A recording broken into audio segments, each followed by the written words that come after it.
Hi friends, welcome to అనగనగా కథలు. ఈరోజు చెప్పే కథను చూడండి. నచ్చితే లైక్ చేయండి, షేర్ చేయండి, కామెంట్ చేయండి. సబ్స్క్రైబ్ చేసుకోకపోతే ప్లీజ్ సబ్స్క్రైబ్ చేయండి. అలాగే నోటిఫికేషన్ కోసం పక్కనే ఉన్న బెల్ ఐకాన్ ప్రెస్ చేయండి. ఇక కథలోకి వెళదాం. అనగనగా వెంకటాపురం అనే గ్రామం కలదు. ఆ గ్రామంలో వెంకయ్య అనే రైతు ఉండేవాడు. వెంకయ్య చాలా మంచివాడు, అంతకు మించి ధైర్యశాలి. తన ముందు తప్పు జరుగుతుంటే చూస్తూ ఊరుకునే రకం కాదు. అలాంటి వెంకయ్య ఒకరోజు పని మీద పొరుగురు వెళ్ళి వస్తూ ఉండగా సీతాపురం వచ్చేసరికి చీకటి పడిపోయింది. అయితే ఆ ఊరు దాటిన తరువాత ఒక పెద్ద అడవి వస్తుంది. అయితే ఆ అడవి దాటే వెంకటాపురం చేరుకోవాలి. అమ్మో, చీకటి పడిపోయింది. ఇంత రాత్రివేళ అడవిలో వెళ్ళడం ప్రమాదం. కానీ నాకేమో ఈ ఊళ్ళో ఎవ్వరూ తెలియదు. ఈ రాత్రికి ఎక్కడ ఉండాలి అని ఆలోచించసాగాడు వెంకయ్య. అమ్మో, ఇంత చీకట్లో ప్రయాణం చేయటం కంటే తెలియని వాళ్ళని సాయం అడగటమే మంచిది అని అనుకుని అటూ ఇటూ చూస్తే అక్కడ ఒక ఇల్లు కనిపించింది. ఆ ఇంటికి అరుగులు కూడా ఉన్నాయి. ఈ ఇంటి వాళ్ళని అడుగుతాను, ఈ రాత్రికి ఈ అరుగు మీద పడుకొనిస్తారేమో అని అనుకుని ఆ ఇంటి వారిని పిలిచాడు. వారు బయటికి వచ్చిన తరువాత, ఏమండి, నా పేరు వెంకయ్య, మాది వెంకటాపురం. ఒక పని మీద నేను నగరం వెళ్ళి వస్తున్నా. తీరా ఇక్కడికి వచ్చేసరికి చీకటి పడిపోయింది. మీకు కూడా తెలుసుగా, మా ఊరు వెళ్ళాలంటే మధ్యలో ఉన్న అడవి దాటి వెళ్ళాలి. ఇంత చీకట్లో అడవిలో వెళ్ళడం అంటే ప్రమాదం కదా. అందుకే ఈ రాత్రికి మీ అరుగు మీద పడుకుని ఉదయమే లేచి వెళ్ళిపోదాం అనుకుంటున్నా. కాస్త మీ అరుగు మీద పడుకోనిస్తారా అని అడిగాడు వెంకయ్య. దాందేముంది నాయనా, పడుకో అని కాస్త తినడానికి తిండి ఇచ్చి కప్పుకోవడానికి దుప్పటి కూడా ఇచ్చాడు ఆ ఇంటి యజమాని. మీకు చాలా ధన్యవాదాలండి అని ఆ ఇంటి యజమానికి ధన్యవాదాలు తెలిపి అక్కడే పడుకుండిపోయాడు వెంకయ్య. అలసిపోయి ఉన్నాడో ఏమో గాని ఇలా పడుకోగానే అలా నిద్రలోకి వెళ్ళిపోయాడు వెంకయ్య. అయితే అర్ధరాత్రి సమయంలో ఏదో శబ్దం అయ్యి మెలకువ వచ్చి చుట్టూ చూశాడు వెంకయ్య. ఎదురింటి గోడ మీద నుంచి ఒక వ్యక్తి బయటకు దూకటం కనిపించింది వెంకయ్యకి. దాంతో వెంకయ్యకి అర్థమైపోయింది అతడు దొంగ అని. అమ్మో, దొంగతనం చేసి పారిపోతున్నాడు, ఎలాగైనా సరే పట్టుకోవాలి అని అనుకుని ఇక వెనక ముందు ఆలోచించకుండా దొంగ వెనకే పరిగెత్తాడు. దొంగ అనుకుంటూ వెళ్ళి ఆ దొంగను వెనక నుంచి పట్టుకున్నాడు. అయితే ఆ వ్యక్తి ఆ ఊరికి చెందిన సుబ్బయ్య. అయితే సుబ్బయ్య పొలాల మీద చిన్న చితక దొంగతనాలు చేస్తూ ఉండేవాడు. కానీ ఎప్పుడూ ఇలా ఇళ్లల్లో దొంగతనం చెయ్యలేదు. ఆ రోజే దొంగతనం చేద్దామని వచ్చాడు. అయ్యో, నేనిప్పుడు ఇళ్లలో దొంగతనం చేయలేదు, చేయక ఈ రోజే చేశాను, ఇలా దొరికిపోయాను అని అనుకుంటూ వెనుకకు తిరిగి చూడగానే అక్కడ ఉన్న వ్యక్తి కొత్త వ్యక్తి. ఇతడు మనూరికి చెందినవాడు కాదే అని అనుకుంటంతోనే ఒక ఆలోచన వచ్చి గబగబా తన దగ్గర ఉన్న నగల మూట తీసుకుని దానిని వెంకయ్య చేతిలో పెట్టి వెనక నుంచి వెంకయ్యని గట్టిగా పట్టుకుని దొంగ అందరూ రండి అంటూ పెద్దగా అరవసాగాడు సుబ్బయ్య. ఇంతలో అందరూ అక్కడికి రానే వచ్చారు. వచ్చి చూడగా కొత్త వ్యక్తి చేతిలో నగల మూట, అతడిని పట్టుకుని సుబ్బయ్య కనిపించారు. సుబ్బయ్య వాళ్ళని చూసి, ఇతడు దొంగ, మీ ఇంట్లో నుంచి దొంగతనం చేసి బయటకు వస్తుంటే నేనే చూసి గట్టిగా పట్టుకున్నాను. అతడి చేతిలో ఉన్న మూట మీ ఇంట్లో నుంచి తీసుకొచ్చిందే జానకయ్య, తీసుకో అంటూ జానకయ్యకి చెప్పాడు సుబ్బయ్య.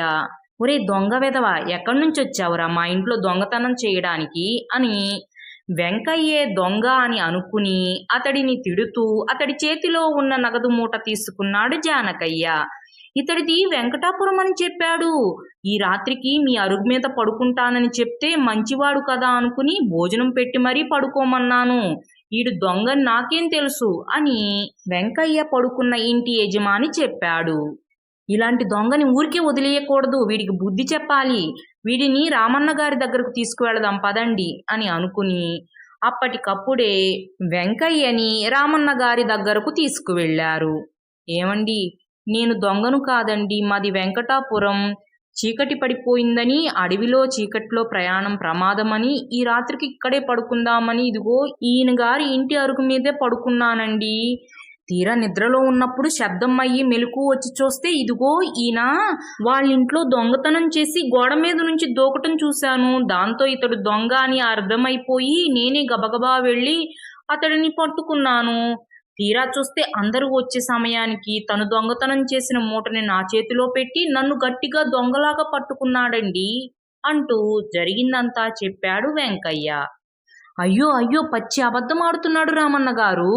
నేను పొలంలో నీళ్లు పెడదామని పొలం వెళుతున్నాను.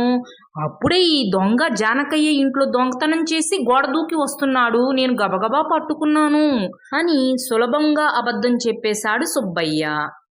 రామన్న గారు ఇద్దరు చెప్పింది విని ఏమీ మాట్లాడకుండా ఎవరక్కడా అని భటులను పిలిచి వీరిద్దరిని ఈ రాత్రికి కచేరీకి తీసుకువెళ్ళి అక్కడే ఉంచండి. రేపు ఉదయం మరలా ఇక్కడికి తీసుకురండి. అప్పుడు చెప్తాను దొంగెవరో అని చెప్పి ఇదిగో చూడండి, రేపు ఉదయం వీళ్ళని తీసుకొచ్చేటప్పుడు కచేరీలో ఉన్న ఆ పెద్ద పెట్టిని కూడా తీసుకురండి అని భటులకు చెప్పారు రామన్న గారు. అలాగే భటులు వెంకయ్యని సుబ్బయ్యని కచేరీకి తీసుకువెళ్ళి ఆ రాత్రంతా అక్కడే ఉంచి మరుసటి రోజు ఉదయమే వెంకయ్య సుబ్బయ్యలతో పాటు రామన్న గారు చెప్పిన ఆ పెద్ద పెట్టెను కూడా తీసుకుని రామన్న గారింటికి బయలుదేరారు. అలా కొంత దూరం వెళ్లేసరికి ఒక భటుడు హడావుడిగా వచ్చి, ఊరి బయట పెద్ద గొడవ జరుగుతుంది, మీ ఇద్దరిని రామన్న గారు అక్కడికి తీసుకువెళ్ళమన్నారు. అలాగే సుబ్బయ్య గారు, మీకు రామన్న గారి ఇల్లు తెలుసు కదా, ఈ పెట్టెని తీసుకుని ఈ దొంగను కూడా తీసుకుని మిమ్మల్ని అక్కడికి రమ్మన్నారు అని వచ్చిన భటుడు చెప్పి భటులిద్దరినీ తీసుకుని వెళ్ళిపోయాడు. ఇక సుబ్బయ్య వెంకయ్య ఆ పెట్టెను తీసుకుని రామన్న గారింటికి బయలుదేరారు. అలా కొంత ముందుకు వచ్చిన తరువాత, చూడు వెంకయ్య, నిన్ను చూస్తుంటే జాలనిపిస్తుందయ్యా. నాది ఈ ఊరే, నేను చెప్పిందే నమ్ముతారు ఇక్కడ ఉన్న వారందరూ. ఇక అప్పుడు రామన్న గారు నిన్నే దొంగ అనుకుని నిన్ను శిక్షిస్తారయ్యా. కాకపోతే నేను చేసిన తప్పుకి నువ్వు శిక్ష అనుభవించాలి. అందుకే నేను చూస్తుంటే కాస్త జాలనిపించి నిన్ను రక్షించాలనుకుంటున్నా. ఇప్పుడు ఎటు భటులు లేరు కాబట్టి నువ్వు ఇక్కడి నుంచి పారిపో. నేను రామన్న గారి దగ్గరకు వెళ్ళి నన్ను కొట్టి ఆ దొంగ పారిపోయాడని చెప్తాను. ఇక దొంగతనం చేసిన సొమ్ము నీ దగ్గర లేదు కాబట్టి రామన్న గారు కూడా ఇక వదిలేస్తారు. అలా తప్పించుకోవచ్చయ్యా. నా మాట విని పారిపో అని సలహా ఇచ్చాడు సుబ్బయ్య. సుబ్బయ్య గారు, నేను దొంగను కాదు. నేను దొంగతనం చేయనప్పుడు ఎందుకు పారిపోవాలి? నేను పారిపోయానంటే దొంగతనం ఒప్పుకున్నట్టే. అందుకే నేను పారిపోను. ఒకవేళ రామన్న గారు నన్నే దొంగనుకుని నాకు శిక్ష వేసినా పర్వాలేదు, నేను రామన్న గారి వద్దకు వస్తాను అని నిక్కచ్చిగా చెప్పేశాడు వెంకయ్య. సరే, నేను నీ మంచి కోరి సలహా ఇచ్చాను, పాటించనంటే నేనేం చెయ్యను, నీ కర్మ ఎలా రాస్తుందేమో పద అనుకుంటూ రామన్న గారింటికి వచ్చేశారు. వచ్చి రామన్న గారు, రామన్న గారు అంటూ పెట్టెను క్రింద పెట్టాడు సుబ్బయ్య. ఇంతలో ఒక భటుడు వచ్చి ఆ పెట్టెను తెరిచాడు. అందులో నుంచి రామన్న గారు బయటకు వచ్చారు. అది చూస్తూనే భయపడసాగాడు సుబ్బయ్య. వెంకయ్య, నువ్వు నిర్దోషివని నాకు తెలిసిపోయింది. ఇక నువ్వు మీ ఊరు వెళ్ళిపోవచ్చు అని వెంకయ్యను వదిలేశారు రామన్న గారు. వెంకయ్య రామన్న గారికి ధన్యవాదాలు తెలుపుకొని అక్కడి నుంచి వెళ్ళిపోయాడు. ఇక సుబ్బయ్య దొంగతనం చేసినందుకు అలాగే అబద్ధం చెప్పినందుకు కూడా తగిన శిక్షను వేశారు రామన్న గారు. ఫ్రెండ్స్, ఈ కథ మీకు కూడా నచ్చిందనే అనుకుంటున్నాను. Thanks for watching. మరో మంచి కథతో మళ్ళీ కలుద్దాం. అప్పటి వరకు సెలవు. Take care. బాయ్.